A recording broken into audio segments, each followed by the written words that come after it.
안녕하세요 여러분, 더아입니다. 오늘은 여러분들께 아주 중요한 이야기를 한번 해보려고 합니다. 얼마 전에 분양권 전매 기한에 대해서 발표를 하고 부동산 시장이 또 떠들썩하고 있는데요. 분양권 전매 기한이 부산 같은 경우는 공공택지 1년, 민간택지 6개월에서 소유권 이전 등기 시효로 전매 기한이 늘어났습니다. 물론 서울 같은 경우는 그 전에도 소유권 이전 등기 시까지 전매를 할 수가 없었지만, 제가 살고 있는 부산 같은 경우는 이 일로 인해서 8월 전에 분양 시장이 더욱 뜨거워질 거라고 예상하고 있습니다.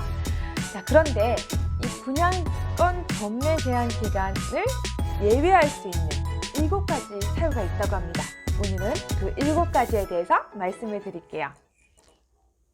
첫 번째는 세대원 전원이 취업이나 질병이나 어떠한 중대한 사유로 이전을 가게 되는 경우를 말합니다. 그런데 안타깝게도 수도권은 제외입니다. 수도권으로 가는 경우를 제외하고는, 예를 들어서 부산에서 분양권을 샀어요.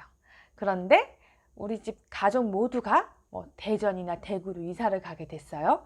그렇게 된 경우라면 분양권을 전매할 수가 있는 거죠. 두 번째입니다. 상속으로 인해서 취득한 주택 분양권의 경우에는 그 주택을 했는데 또 세대원 전원이 이전하게 되는 경우, 그때는 또 전매가 가능하다고 합니다. 사실은 이런 경우가 좀 흔치는 않죠. 예를 들어서 저희 부모님께서 분양권을 분양받으셨어요. 그런데 그 3년 전에 소유권 이전 등기 전에 부모님께서 안타깝게 돌아가셔서 저에게 상속을 주셨는데, 제가 하필이면 또 이사를 가게 됐어요. 그럴 경우에는 전매가 가능하다는 거죠. 쉽지 않은 이야기입니다. 그렇죠? 세 번째입니다. 세대원 전원이 해외로 이사를 가거나 2년 정도 체류할 일이 생겼을 때는 분양권 전매가 가능하다고 합니다. 제가 부산에 있는 양정 KCC 분양권을 분양받았어요. 그런데 갑자기 저희 아이들이 어학연수를 가게 되거나 저희가 이민을 가게 된 경우가 생긴다면 그 분양권은 전매할 수가 있다는 거죠. 네 번째입니다. 네 번째는 이혼을 했을 경우예요. 요즘에는 이혼하는 부부가 많이 있잖아요. 사실 이혼이 큰 흠도 아니고 많은 분들이 이혼을 하고 계시는데, 이혼을 하게 된 경우 예를 들어서 저희 남편이 지금 서면 아이파크 분양권을 가지고 있어요. 이거는 전매 제한 기간이 걸리는 건 아닌데, 이게 만약에 전매 제한 기한이 걸린 물건이라고 했을 때 저희가 그 사이에 이혼을 하게 됐어요. 그랬을 경우에는 서로 이제 재산 분할을 해야 되니까 그 분양권은 전매가 가능하다는 거죠. 설마 분양권 전매하려고 이혼하려는 분들은 없으시겠죠? 다섯 번째입니다. 다섯 번째는 조금 어려워요.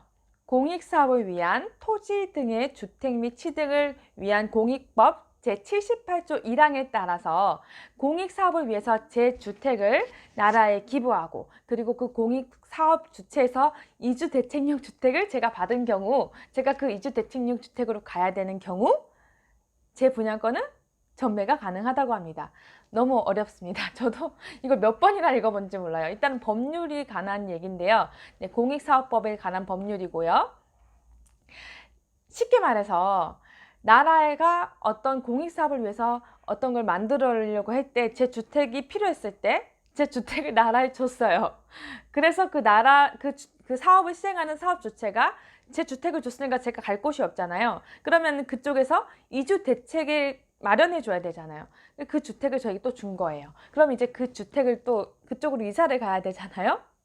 그랬을 경우에 이제 제가 줬던 집이 이제 분양권으로 바뀌었을 거 아니에요.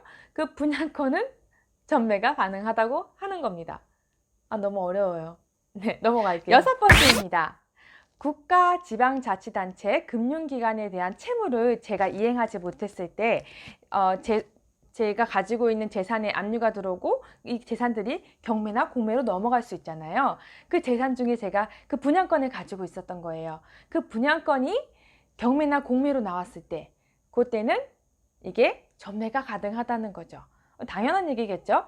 경매나 공매로 분양권이 나왔는데 그거를 취득한 자가 그걸 팔 수가 없거나 취득할 수가 없으면 안 되는 거니까 이런 경우에는 전매가 가능하다는 거겠죠. 네, 마지막 7번째입니다. 마지막은 입주자로 선정된 지위나 주택의 일부를 배우자에게 증여하는 경우라고 합니다.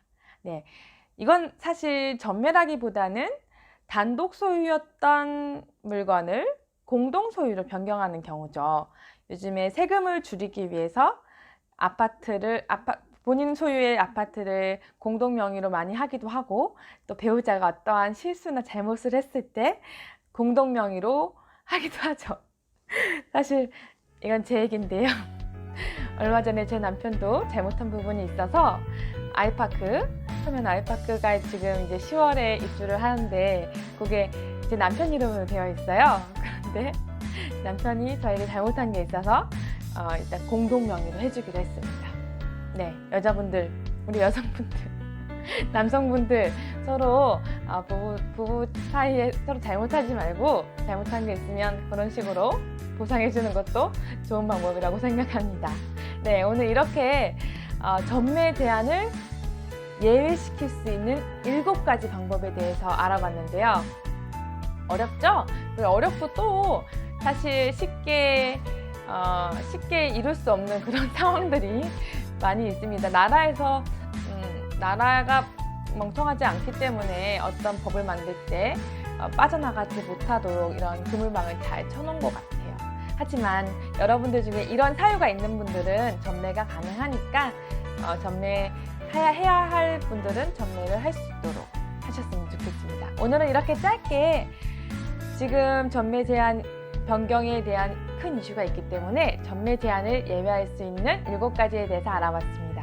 다음번에는 전매 제한이 걸렸기 때문에 이제 전매를 못 하잖아요. 그러면 전세나 월세가 많아지겠죠. 전세나 분양권의 경우 분양권 상태에서의 전월세 계약할 때 주의할 점에 대해서 알아보도록 하겠습니다. 네, 그럼 오늘도 좋은 하루 되시고요. 다음에 또 만나요.